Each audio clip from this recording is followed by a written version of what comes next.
नमस्कार, स्वागत है आपका इंडिया न्यूज 28 में। आइए बात करते हैं झारखंड की कुछ खास खबरों की। झारखंड के धनबाद के निरसा में 9वें दिन जीसीपीएल प्रबंधक के साथ वार्ता सफल। नारियल पानी पीला भूख हड़ताल समाप्त। जीसीपीएल कंपनी से प्रभावित लोगों का नियोजन सहित 6 सूत्री मांगों को लेकर जिप सदस्य संजय सिंह उर्फ पिंटू द्वारा किया जा रहा भूख हड़ताल धरना मंगलवार की देर रात्रि समाप्त हो गया। भूख हड़ताल जीसीपीएल के पदाधिकारियों ने नारियल पानी पिलाकर समाप्त करवाया। मौके पर जिप सदस्य संजय सिंह उर्फ पिंटू ने कहा कि पिछले 9 दिनों में कई गांवों ने मिलकर जो इस भूख हड़ताल को सार्थक बनाया, हम उन सभी के समर्थन के शुक्रगुजार है। साथ ही जिला प्रशासन की भूमिका का भी सराहना की। कहा कि कंपनी लिखित तो नहीं दिया है पर सार्थक आश्वासन दिया है कि जो भी हमारी मांगे है, अगर प्रबंधन उन पर सार्थक पहल नहीं करती है तो यह मंच दोबारा बनेगा। परियोजना से प्रभावित लोगों को नियोजन देना होगा। कंपनी के सलाहकार विमल भौमिक ने कहा कि कंपनी प्रभावित लोगों को नियोजन देने के लिए कृत संकल्पित है, सिर्फ धैर्य रखने की जरूरत है। कंपनी चालू रहने से इस क्षेत्र का काफी विकास होगा। धनबाद जिला ब्यूरो पप्पू केवट की रिपोर्ट। जितने भी हमारे इस परियोजना से प्रभावित क्षेत्र के जो लोग, चाहे वो माताएं बहनें हो या मेरे भाई हो,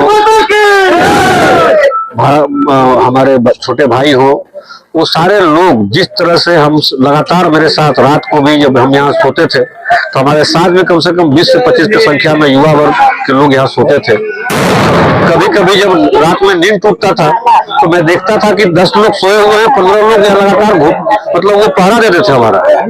तो इस तरह से जो लोगों का सहयोग मिला और जो उनका प्यार मिला, और सबसे बड़ी बात कि जिस तरह से गांव जुड़ा, वो सबसे अद्भुत था।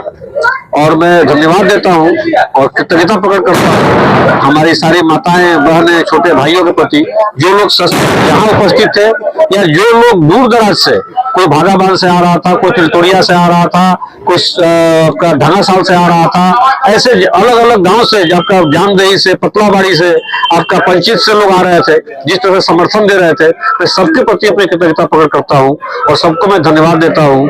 और मुझे आशा ही नहीं, पूरा विश्वास है कि इसी तरह जब एक गांव की लड़ाई में बाकी गांव के लोग जिस तरह सहभागी बने, वैसे अगर सहभागी बनते रहे तो गांव का हक और अधिकार कोई मार नहीं सकता। आपको लिखित पत्र, जो लिखित मांग आपके गई थी, उन्हें क्या सारी मांगे कंपनी की ओर से मांगी? देखिए, उसमें 3 बिंदु था। एक तो आपका कमेटी बनाने की बात थी, जिसमें इन्होंने बताया कि इनको जानकारी नहीं था इसके बारे में, इनके बारे में वो पता करेंगे, उसको जरूर, अगर उसमें उनको कोई कानूनी अड़चन नहीं आती है तो उसको बनाने के लिए तो अग्रसर होंगे। ये उसमें उन्होंने मैं सहयोग भी मांगा है। कल सीओ साहब के पास हो सकता है कि हम जाएं दोपहर में, और उसके लिए हम लोग आगे बढ़ेंगे। उसमें जीसीपीएल कंपनी के भी लोग रहेंगे और सीओ साहब के ऑफिस में बैठ करके उसके लिए हम लोग आगे कार्रवाई करेंगे। एक तो ये मांग था। दूसरा मांग था कि नियोजन, जो परियोजना प्रभावित लोग हैं उनका नियोजन दे। तो नियोजन के लिए जो हम लोगों ने बात किया था उसको लिखित में नहीं दे पा रहे हैं, लेकिन वो उसको प्रयास करने के उन्होंने कहा है और सार्थक प्रयास करने का कहा। टाइम बोर्ड कहा है टाइम बोर्ड, तो बहुत ज्यादा समय नहीं है। और अगर उस टाइम बोर्ड में नहीं होता है तो ये मंच फिर बनेगा, यहाँ आंदोलन फिर होगा, और हो सकता है कि एक बार भूख हड़ताल की जगह कोई दूसरा आंदोलन हो और हम लोग अपना मांग मनवा के ही रहेंगे।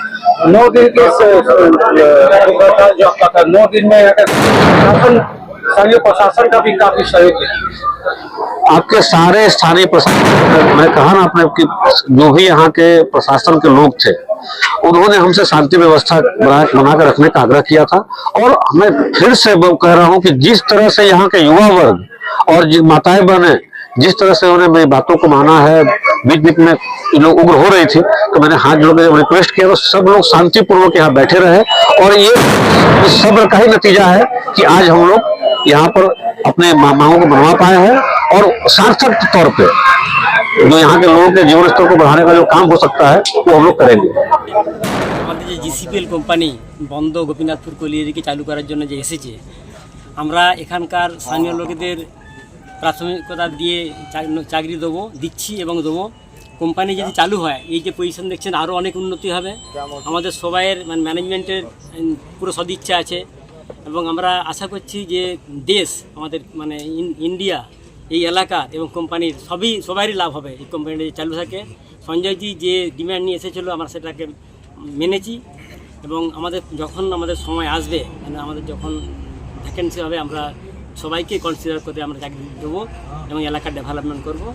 এবং আমি ধন্যবাদ দিচ্ছি সবাইকে, যে সবাই আমরা সব ধৈর্য দিয়ে এখানে ছিলেন, কোনো রকম ভায়োলেশন হয়নি।